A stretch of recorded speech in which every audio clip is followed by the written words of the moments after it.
We on? We are on. This is the third section. And if it's anything like the last two, it will just keep getting faster. We've seen 307s already, three 307s, and let's go run down through this field. Florida State, maybe the story of the day. We'll find out. TCU, Oklahoma, Arizona State, and Washington State. So 308 to 311 we come in with. Looks like Arizona State, 13th right now in the country. That is no longer true because of the last two heats. 14th in the country was Washington State, 23rd Oklahoma, 26th TCU. Florida, not with a qualifying time yet, but they have a surprise for everyone today. Two twins from Belgium, the Borley twins. Their first meet of the year. First meet really from the summer. They both ran at the Olympics this past summer for Belgium. 44.88 and 45.11, I think, are their times. So let's see what we got here. TCU, Florida State, Arizona State, Washington State, and Oklahoma. So Borley twin number one comes in second.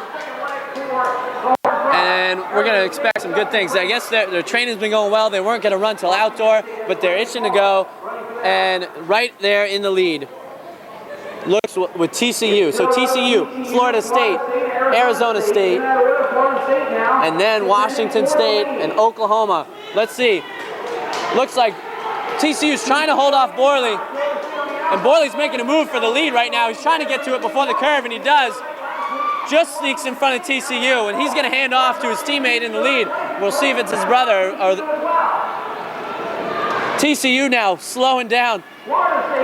So Florida State, TCU now in third. It looks like Washington State in second. Oklahoma in fourth. Arizona State in fifth.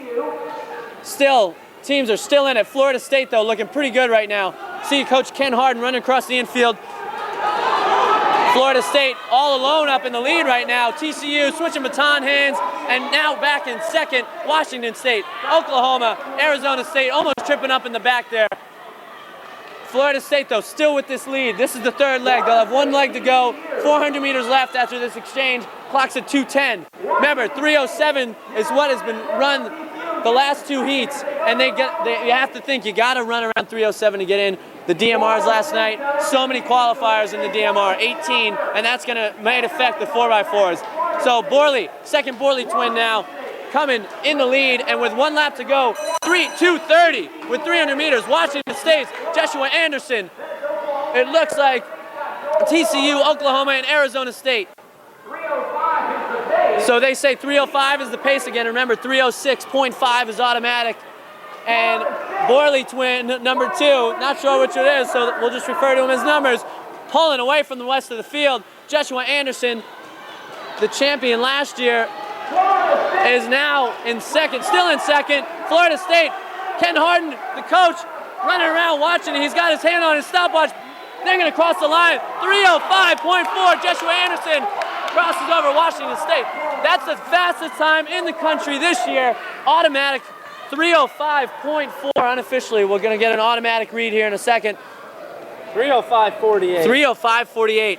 That is ahead of Florida's 3:05.82 ran earlier this year. That's the in-state rival. They're going to see him at Nationals. 3:06.74 for Washington State. Second fastest time today, and that's going to put them fifth now in the country. One from those previous heats has now been pushed back because 3:07.5 is third place now. That was, TCU. So 3:05. Whew, 3:05.48. D-Will, what'd you think? Fastest time in the nation this year. I mean, can't expect anything better. That was great. I mean, I think the Borley twins really made that race, though. I think so. That Florida State added two gems this year. We're going to see what happens next week.